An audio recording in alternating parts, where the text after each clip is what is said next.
وآت المال علی حبہ، اب اس میں جو ترتیب میں نے کہا تھا، الاقرب فالاقرب، الاقرب فالاقرب، سب سے پہلے ذوی القربیٰ،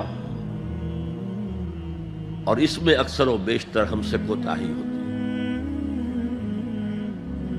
دور دراز کے لوگوں کے ساتھ نیکی ہو رہی ہے، سگے بھائی کی بیوہ اور یتیم بچے جو ہیں وہ محروم ہیں، انہوں نے اس وقت یہ کر دیا تھا، یہ کر دیا تھا۔ ظاہر بات ہے کہ رشتہ داروں سے تو شکایتیں ہوتی ہیں، یہ تو ہمیشہ ہمارے مخالف رہے ہیں جی، ان کی ہم کیسے مدد کریں؟ اگر تو اللہ کے لیے دینا ہے تو پہلا حق ان کا ہے۔ من احب للہ وابغض للہ واعطى للہ ومنع للہ، اللہ کے لیے دیا ہے اگر تو اپنے اس نفس کے جو انتقام کا جذبہ ہے اس کو کچلو، اور جس کا سب سے پہلا حق ہے اس کو پہنچاؤ، حق بحقدار رسید۔ ذوی القربى والیتامى، جو بے سہارا رہ گئے، باپ کا سایہ نہ رہا، والمساکین، مساکین کسے کہتے ہیں؟ مسکنت کہتے ہیں کم ہمتی۔ آپ کو معلوم ہے آج کل ایک مرض کہلاتا ہے نیورستھینیا، آدمی دیکھنے میں ہٹا کٹا ہے، صحت مند ہے، لیکن اندر سے اس کی کوئی ہمت ایسے جواب دے گئی ہے کچھ کر ہی نہیں سکتا، وہ ہے مسکین۔ اسی لیے جو فرمایا گیا یہودیوں کے لیے ضربت علیہم الذلۃ والمسکنہ، ذلت کے معنی بھی کمزوری، اور مسکنت کم ہمتی، ہمت ختم ہو گئی۔ تو جو اپنے پاؤں پر نہیں کھڑا رہ سکتا اس وجہ سے کہ اس میں وہ ہمت کم ہو گئی ہے، وہ بھی مستحق ہے۔ وابن السبیل، اور مسافر۔ پرانے زمانے میں آپ کو معلوم ہے نہ سرائیں تھیں، نہ کچھ اور تھا، نہ ہوٹل تھے، پھر اگر کہیں راستے میں چوری ہو گئی، ڈاکہ پڑ گیا، تو آدمی جو ہے گھر میں خود ہے، کفیل ہے، اچھا ہے۔ اس وقت کی حالت ایسی ہو گئی۔ ہمارے ہاں بیگرز نے اسی کو ایک بہت بڑا بہانہ بنایا ہوا، جی میں آیا تھا وہاں سے اور یہاں سے، اور میری جیب کٹ گئی، سب کچھ چلا گیا، اب مجھے واپس جانے کے لیے کرایہ چاہیے۔ اکثر و بیشتر جھوٹے کیسز ہوتے ہیں۔ اگر آپ کسی کو پکڑ لیں اور ساتھ لے کر کہیں تحقیق کراؤ تو وہ بھاگ جائے گا، پھر نہیں آئے گا اس مسجد میں۔ لیکن یہ کہ ابن السبیل یہ بھی ایک کھاتا ہے۔ والسائلین، یہ ذرا تفصیل طلب معاملہ ہے۔ اسلام کی تعلیم بڑی متوازن ہے۔ ایک طرف سوال کی مذمت ہے، مت اپنا دستے سوال دراز کرو کسی کے سامنے۔ جو شخص ہاتھ پھیلاتا ہے مانگنے کے لیے، وہ اپنی عزت نفس کو ہتھیلی پر رکھ کر آپ کے سامنے پیش کر رہا ہے، اور آپ ٹھوکر مار دیتے ہیں اس کی عزت نفس کو۔ مانگو اللہ سے، اللہ کسی کے دل میں ڈالے تمہاری ضرورت پوری کر سکتا ہے، بغیر اس کے کہ تم کسی کے سامنے دستے سوال دراز کرو۔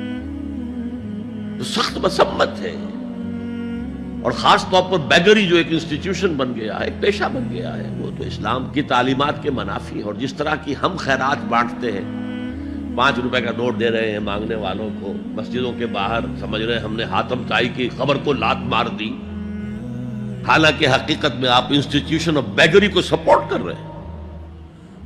کسی ایک کو لے لو، آؤ چلو مجھے اپنا گھر دکھاؤ، مجھے بتاؤ تم واقعی اس قابل ہو یا نہیں ہو، اور پھر اس کی مدد کریں، لمسم کریں۔ پھر وہ 5 روپے نہیں، ایسی دیں کہ وہ کچھ اپنے پاؤں پر کھڑا ہو سکے۔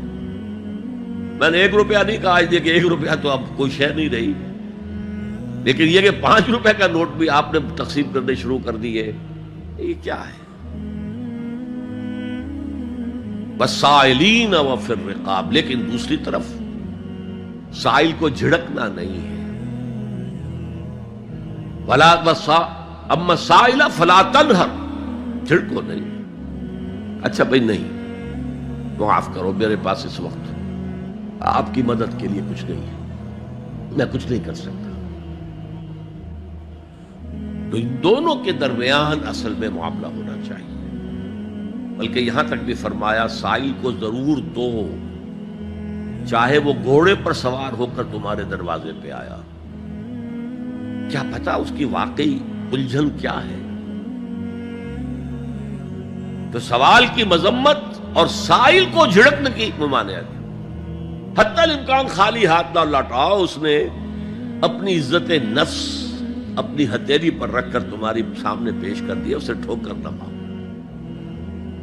لیکن جیسا کہ میں نے عرض کیا، یہ انسٹیٹیوشن آف بیگری جو ہے یہ ایک علیحدہ شے ہے، بالکل اس کا اس سے کوئی تعلق نہ سمجھیے۔